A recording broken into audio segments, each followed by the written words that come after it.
Definitely. Yeah. So the live show, the session work, that's so great. How did you find time to create Kerry's Kamp, and what made you want to? Honestly, that's a cool thing. My business partner needed guitar lessons. So at this particular time, touring for me kind of like it slowed down. I was supposed to go on a tour and the tour didn't happen. So I had a lot of downtime. So I was figuring out what am I going to do in order to pay bills? So I was doing a bunch of Skype lessons. And the thing about Skype lessons is you're sitting behind a laptop for an hour and you could be doing a whole bunch of other things. And so my business partner came and she asked me, she was like, have you ever thought about doing your own platform? At this particular time, I was working for another platform. I made all these lessons, but they were using my name, but they were still getting the credit. I still got a check, but it was like, it's their platform that's getting all the notoriety. Right. Yeah. So I had never thought about it because I was like, honestly, I just want to play. I want to tour. I ain't trying to be no lessons. I'll share some information, but I'm not trying to do that 24/7. And she was like, listen, if you take a year and you just start working, like just stockpiling the content, let me get with my team. We'll market it. We'll do all the admin stuff because I know that's not what you want to do. You answer the questions, you need to answer the questions, but you just come up with content. She said, just give it a year. If you buy into it, if it doesn't work after a year, it's kind of, you can do whatever you want to do. And at that particular time, I had no other option. So it's just like, okay, cool. So it helped me grow, number one, because I had to figure out how to teach and show somebody else how to play. It's easy when you know how to do it, but then to break it down in terms where like I had to learn how to communicate with people who are beginners, people who were intermediate, and people who were advanced. So I couldn't use a blanket approach. And so it really made me even become better skilled because I had to realize how to say it 3 different ways to make sure it was, the message was sticking with whomever. So it really made me become a better guitarist. It really was a leap of faith because I didn't know if it was going to work or not because, like, especially, there are a lot of people that try to do exactly what I was doing at the time. And so it's like, they started to fall off. It was just, what I learned is just consistency. It's not about you being the best. It's about you being consistent because we all have to have growing pains, and that's one of the things about being a teacher. You have to be forgiving of yourself, number one, because you're learning in the process. Even while you're teaching, your students are going to teach you and show you stuff and be like, listen, this is stuff that you should be talking about. So I would ask them questions. They would give me feedback and be like, okay, cool. That's a lesson. Let me write that down. Let me write this down. So as I was teaching, I was still learning myself. That's what's up. Amazing.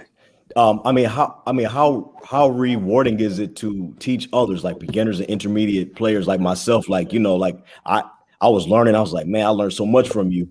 Just from everything, man. I ain't gonna lie to you. Like, all right, so I'll tell you the reason why I started Kerry's Kamp and the reason. So, like, when I was coming up in the game, I reached out to some of my mentors, that are my mentors now. But I was just a random person. So I liken it to like if you're in the club, you're on the other side of the rope. You can't get the VIP. You got to stay and you got to wait like everybody else. And I hated that feeling. I hated like, reaching out to somebody and they just kind of like would brush me off and do whatever. And I said, if I ever get on, I'm giving back because I know what that feels like being on the side where it may be a random question like what kind of pick do you use or what kind of strings do you use. I ain't really trying to like kill your time. I just wanted to know just random information. So I said once I finally get on and I get a level of understanding, I'm always going to give back. So that's always been my thing. So to be able to have a connection with somebody like, saying like yourself or anybody else to be like, man, I've learned so much from you. That's the ultimate goal for me. Like, the goal used to be to get on to play professionally.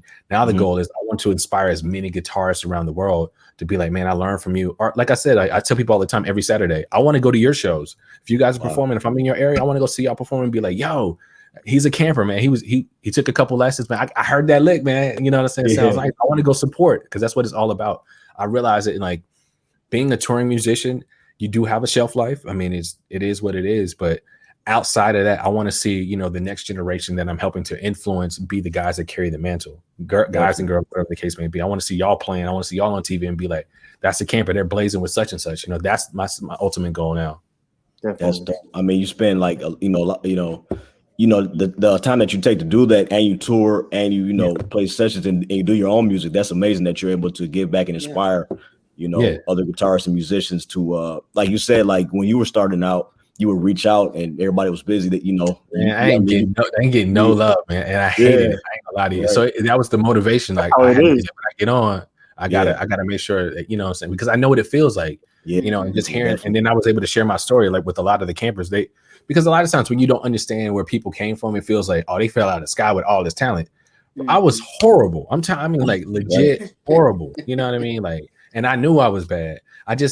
I had passion, you know what I'm saying? So it was just passion without any kind of direction. It was just like, I was just trying to do whatever. So when I got with people who were willing to just take the time and the patience to work with me, I used to like do the same riff for hours, you know, and they'd probably be like, bro, you good? I'm like, nah, I want to get it. I want to get it on get it. Even some of my early roommates in the military, like I had a couple of them come on and talk to some of the students. They were like, bro, you know, like my last name is Marshall. So they'd be like, man, Marshall used to be playing guitar all the time, bro. He used to be so bad, but he was motivated.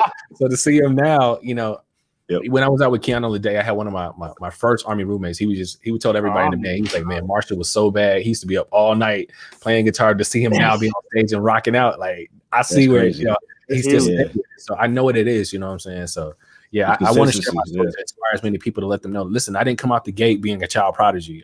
It's a lot of work, but if I can do it, anybody can do it. That's dope. Hard work, consistency. Listen up, folks. Whatever, anything, any industry you in, listen, these are gems you dropping, man. So absolutely. Yep, absolutely.